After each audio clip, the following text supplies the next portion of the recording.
On April 1st, 2014, two young women step into the lush, unforgiving jungle of Boquete, Panama, and vanish without a trace. Days turn to weeks. Silence. Then a backpack emerges from the river's edge, phones drained, a camera holding secrets. 90 photos snapped in the dead of night, flashes in the void, a bloodied head, signals that no one saw. Bones scattered like forgotten whispers, bleached unnaturally white. Was it the jungle's cruel embrace, or hands that pulled them into the dark? This is the nightmare that still haunts the world. Welcome back to Missing Persons Archives, where we uncover the truths buried in the shadows of history's most baffling disappearances. If that introduction gave you chills, you're not alone. The case of Kris Kremers and Lisanne Froon has puzzled investigators, families, and online sleuths for over a decade. What began as an innocent hike turned into one of the eeriest mysteries on record. Stick around as we dissect the evidence, timelines, and theories.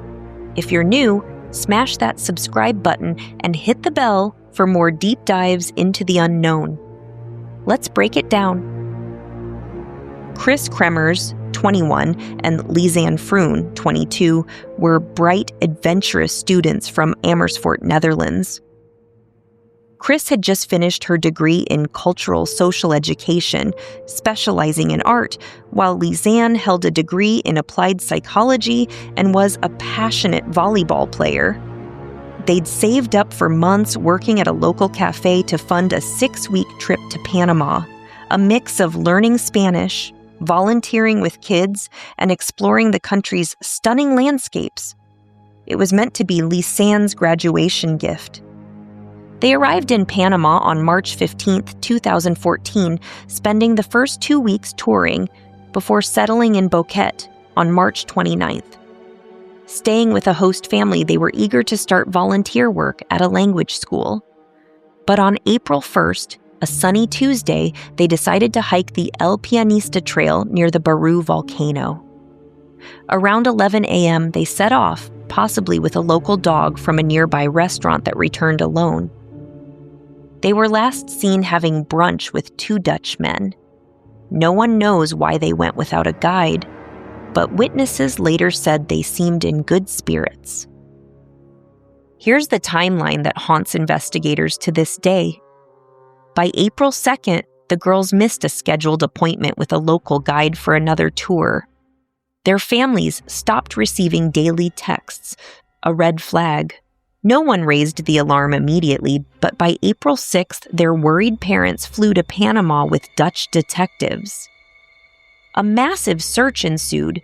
Police, dog units, helicopters, and even indigenous trackers combed the jungle. A $30,000 reward was offered, but after 10 grueling days, nothing. No traces, no sightings.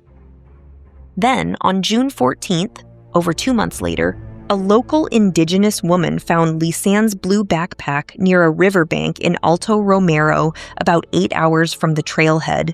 Inside, their phones, camera, sunglasses, $83 in cash, a water bottle, and 2 bras, all remarkably dry and intact despite the rainy season. This discovery shifted everything. The phones told a desperate story. Starting at 4:39 p.m. on April 1st, just hours into the hike, they attempted calls to 112 and 911. Poor reception meant none connected.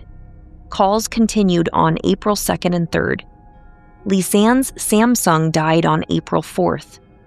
Kris's iPhone was turned on intermittently until April 11th, but after April 5th, wrong pins were entered repeatedly, 77 times.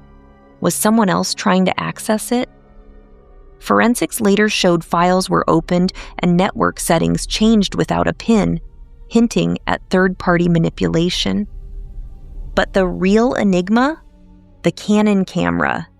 Daytime photos from April 1st show the girls happy on the trail, crossing the Continental Divide around 1 to 2 p.m. Then, silence until April 8th. Between 1 and 4 a.m., 90 flash photos were taken in the pitch-black jungle. What do they reveal? Blurry shots of branches with red plastic bags, maybe an SOS signal, a rock with tissue or a torn map, and one haunting image. The back of Kris's head, her red hair seemingly bloodied, though analysis debates if it's a wound or just shadow. Experts say the photos were likely for illumination or signaling rescuers, taken from a low spot like a ravine. One photo's missing, number 509, possibly deleted manually. No XIF data on leaked versions, fueling tampering claims.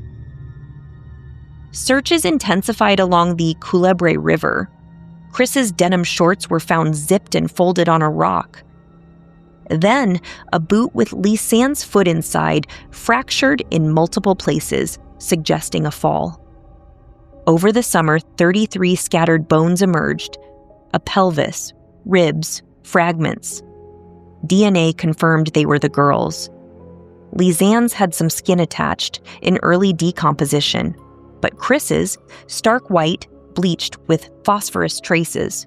Forensics debated, natural from river lime or sun, unlikely in the cloudy jungle, or artificial, like quicklime or acid to speed decay.